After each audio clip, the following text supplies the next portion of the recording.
Hello everyone, welcome back into this channel, and today I want to share the tutorial how to install Zoom application on your iPhone.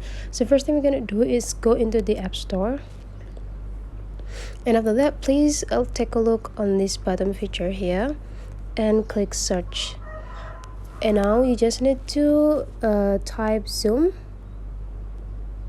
and then click search, and now find out which Zoom that we want, which is this with the symbol of Zoom here, one platform to connect. And then after that please just click get or download here.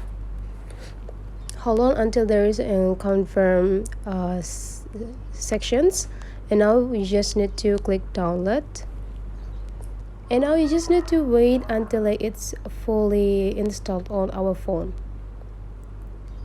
Okay, so that's all the way how you install Zoom application on your iPhone. If you find out this video is really useful for you, don't forget to leave some comment, like, and subscribe into this channel.